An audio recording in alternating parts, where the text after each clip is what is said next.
নমস্কার, সময়ের বার্তা ডিজিটালে বিশেষ প্রতিবেদনে আপনাদের সকলকে স্বাগত।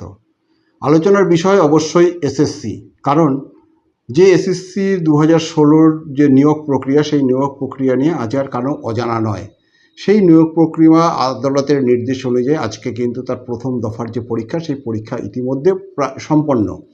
কিন্তু এই যে পরীক্ষা, এই পরীক্ষা নিয়ে নানা জলঘোলা হয়েছে। যারা যোগ্য চাকরি প্রার্থী তারা কিন্তু বারবারই দাবি করেছে যে তারা কোনোভাবেই পরীক্ষায় বসতে রাজি নয়। তবে শেষ মুহূর্তে গিয়ে দেখা গেল যে তারাও কিন্তু পরীক্ষায় অংশ নিলেন। এখন জানি না যে তাদের যে পরীক্ষা প্রক্রিয়া, তাদের যে প্রশ্ন উত্তরের যে পর্ব, সেই উত্তরের পর্ব শেষে কি দাঁড়াবে। তারা কি আবারও পুনরায় শিক্ষক হিসাবে নিয়োগ হতে পারবেন কি না, সেটা অবশ্যই এসএসসি যখন পরীক্ষকেরা তারা খাতা পরীক্ষা করবেন সে সময় কিন্তু সেটা জানা যাবে। এবং ঠিক এর আগেই এই এসএসসি যারা 2016 সালের যারা শিক্ষক, যারা চাকরি গেছিলো, তারাও পরীক্ষায় অংশগ্রহণ করলো, আমরা বললাম। কিন্তু এই যে এদের মধ্যে একটা আলাদা জিনিস দেখা গেল, একটা অন্যরকম প্রতিবাদ দেখা গেল। তারা বেশ কয়েকজন, যেমন চিন্ময় মণ্ডল, মেহবুব মণ্ডল, এরা কিন্তু কালো পোশাক পরে পরীক্ষা হলে আসলেন, পরীক্ষা কেন্দ্রে আসলেন এবং তারা পরীক্ষা দিলেন।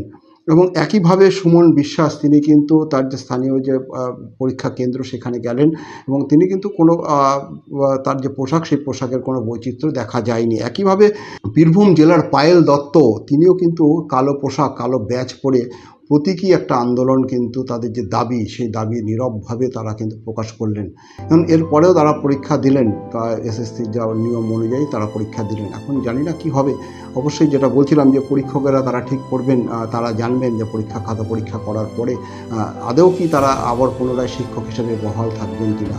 আমরা যোগাযোগ করেছিলাম যে চিন্ময় মণ্ডল, যিনি একদম এই শিক্ষক আন্দোলনের একদম পুরো ভাগে ছিলেন, সামনের সারিতে দাঁড়িয়ে নেতৃত্ব দিয়েছিলেন চিন্ময় মণ্ডল, মেহবুব মণ্ডল এবং সুমন বিশ্বাসের মতন যারা পরীক্ষার্থী, আজকের এসএসসি পরীক্ষার যে পরীক্ষার্থী যারা, তারা কিন্তু একটা তাদের যে দাবি, চিন্ময় মণ্ডল বা মেহবুব যারা বলছেন, তাদের বক্তব্য একটাই, আজকের দিনের এই পরীক্ষা, তাদেরকে যে পরীক্ষা হলে তাদেরকে যারা গার্ড দেবেন, আমরা পরীক্ষা হলে যারা গার্ড দেন তারা কিন্তু তাদের থেকে জুনিয়র।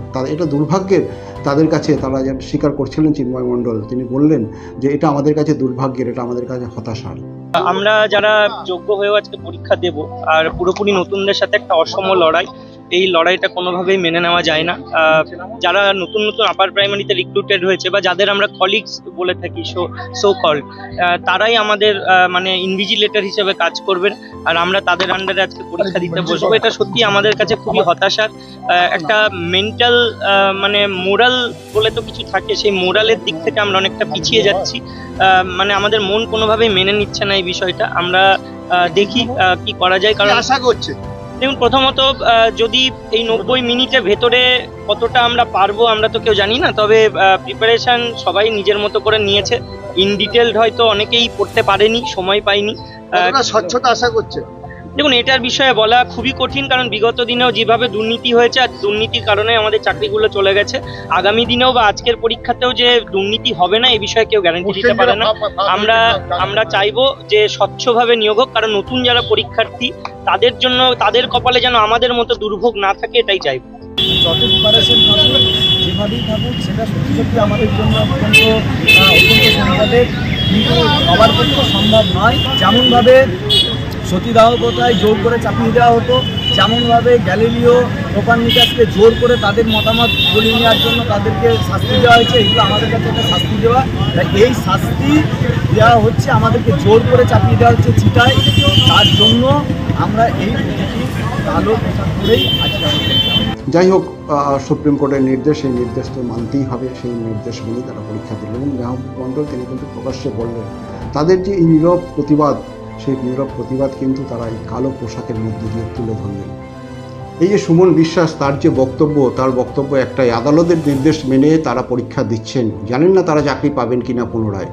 কিন্তু তাদের যে দাবি, তাদের যে আন্দোলন, সেই আজকের পরীক্ষার জন্য তাদের আন্দোলন স্থগিত রাখা হয়েছে, এবার তারা রাখছে। কিন্তু পরবর্তীকালে তাদের যে এই আন্দোলন কিন্তু তারা চালিয়ে যাবেন, এমনও হুঁশিয়ারি কিন্তু সুমনের মুখে শোনা গেল। এখনো অযোগ্য যে আছে তার প্রমাণ এসএসসির মাননীয় চেয়ারম্যান তার রিটেনে দেয়া আছে, যে লিস্ট 1। সুতরাং অযোগ্য একজনও শিক্ষক যাতে পশ্চিমবাংলার শিক্ষাঙ্গনে না থাকতে পারে, এটা আমাদের শপথ। কারণ গ্রাম বাংলার আদিবাসী, তপশিলি, নমশূদ্র, মুসলমান, রাজবংশী, এই যে সাধারণ খেটে খাওয়া শ্রমিক কৃষকের সন্তানরা পড়াশোনা করে কোথায়? এই ধরনের সরকারি স্কুলগুলোয়। তাহলে এই সরকারি শিক্ষা ব্যবস্থাটাকে ভেঙে দেওয়ার চক্রান্ত করছে এই স্কুলে সেই অযোগ্য শিক্ষকরা সরকারের ক্যাডার হিসাবে কাজ করেছে। তারা অযোগ্য শিক্ষক। আমার মধ্যে যদি আলো না থাকে, আমি অন্যকে কি আলো দেব? সুতরাং এরা সরকারের ক্যাডার হিসেবে কাজ করছে। এরা বাংলার শিক্ষা ব্যবস্থা ভেঙে পড়েছে। এদেরকে অবিলম্বে টার্মিনেট করতে হবে।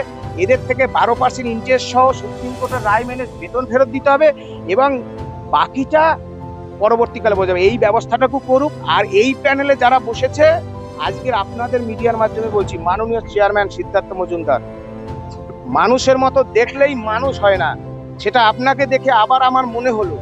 আমার আবেদন থাকবে মাননীয় চেয়ারম্যান, আপনি যোগ্যদের তালিকা প্রকাশ করুন। মহামান্য কলকাতা হাইকোর্টের নির্দেশে আলোচনায় গিয়েছিলাম, আবার যাব, আইন মেনে যাব। পরীক্ষা দিতে বাধ্য করালেন, আমাদের চাকরিহারারা বাধ্য হয়ে বসলো মুখ বুজে মাথা নিচু করে। আমরা গণতান্ত্রিকভাবে আন্দোলনের মাধ্যমে প্রতিশোধ নেব। মনে হলো বললাম, কারণ আমি তো পড়াশোনাটা করার আমার সময় হয়নি। যদি এটা আমি কোয়ালিফাই করি, ধরে নেবেন এক রাতে এসএসসি। এগুলো সব কথা। চাকরি চুরির ক্ষত, সেই চাকরি চুরির দুর্নীতি ঢাকার জন্য প্রশ্ন সোজা হবে, প্রশ্ন জলের মতো হবে। আমরা পরীক্ষায় বসতে হলো কেন? কেন দ্বিতীয়বার এইখানে যখন আমি পরীক্ষায় অংশগ্রহণ করছিলাম, আমার সামনে দুজন দিদিমণি গার্ড দিচ্ছিল।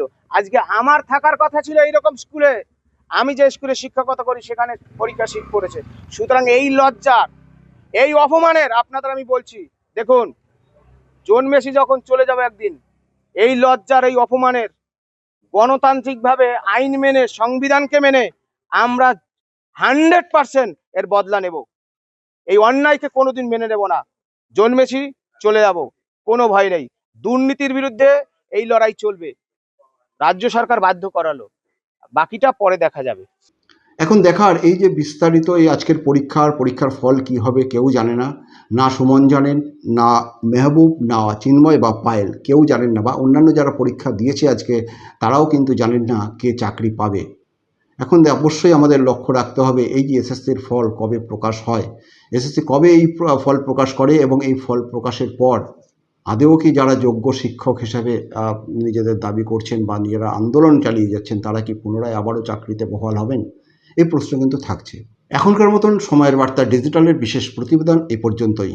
অন্যান্য সমস্ত খবরের জন্য আপনার চোখ থাকুক সময় বার্তা ডিজিটালে।